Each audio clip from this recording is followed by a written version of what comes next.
नमस्कार शेतकरी मित्रांनो, मी राहुल वाघ आपल्या सर्वांचं पुन्हा एकदा हार्दिक स्वागत करतो. मित्रांनो, तुमच्यापैकी अनेक शेतकरी बांधवांचे पीएम किसान योजनेचे हप्ते येणे अचानक बंद झाले का?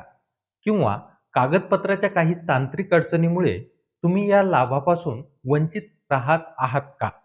तर मित्रांनो, हा व्हिडिओ खास तुमच्यासाठी आहे.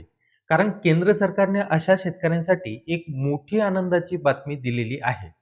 गेल्या काही काळात जमिनीच्या नोंदी, कागदपत्रातील त्रुटी किंवा ई-केवायसी न केल्यामुळे लाखो शेतकऱ्यांचा लाभ हा थांबलेला होता.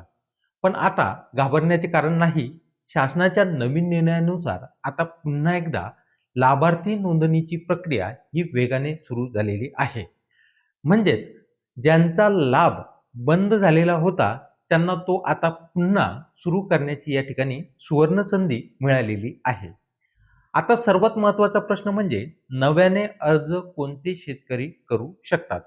मित्रांनो, एक ज्यांच्या जमिनीच्या मालकी हक्कात वारसा हक्काने बदल झालेला आहे, ते अर्ज करू शकतात. 2 ज्यांच्या सातबारा उताऱ्यामधील नावात आणि आधार कार्डवरील नावात तफावत होती, असे शेतकरी सुद्धा अर्ज करू शकतील.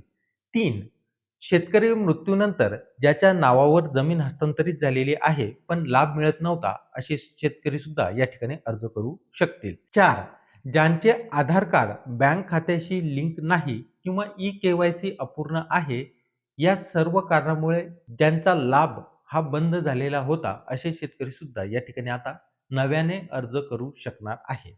मित्रांनो, फक्त या ठिकाणी एक अट खूप महत्त्वाची आहे, ती म्हणजे तुम्ही अल्पभूधारक शेतकरी असायला हवेत आणि तुमचा मोबाईल क्रमांक हा आधार व बँक खात्याशी लिंक असायला हवा. तर मित्रांनो, आता पाहूयात नोंदणी नक्की कशाप्रकारे करायची. तर मित्रांनो, ही प्रक्रिया अत्यंत सोपी आहे. सर्वात आधी पीएम किसान योजनेच्या अधिकृत वेबसाईटला या ठिकाणी ओपन करायचं आहे. ओपन केल्यानंतर या ठिकाणी न्यू फार्मर रजिस्ट्रेशन या पर्यायावरती तुम्हाला क्लिक करायचं आहे. त्यानंतर तुमचं राज्य निवडायचं आहे आणि आधार क्रमांक आणि मोबाईल क्रमांक या ठिकाणी टाकायचा आहे. तुमचा मोबाईल क्रमांकावर एक ओ-टी-पी क्रमांक येईल, तो प्रविष्ट करून त्यानंतर उघडणाऱ्या फॉर्ममध्ये आपली वैयक्तिक माहिती, जमिनीचा तपशील आणि बँक खात्याची अचूक माहिती तुम्हाला भरायची आहे आणि हा भरलेला संपूर्ण अर्ज सबमिट करायचा आहे.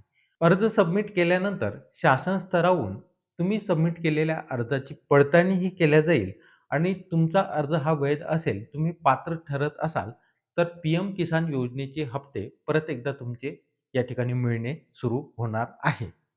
तर मित्रांनो, ही संधी सोडू नका. कागदपत्राची पूर्तता करा आणि आपला हक्क हा नक्की मिळवा. जर तुम्हाला हा व्हिडिओ माहितीपूर्ण वाटला असेल, तर आपल्या इतर शेतकरी बांधवांच्या मदतीसाठी हा व्हिडिओ नक्की शेअर करा. तसेच या व्हिडिओला नक्की लाईक करा. तर चला मग लवकरच भेटूया अशाच एका नवीन माहितीसह पुढील व्हिडिओमध्ये. तोपर्यंत जय हिंद, जय महाराष्ट्र.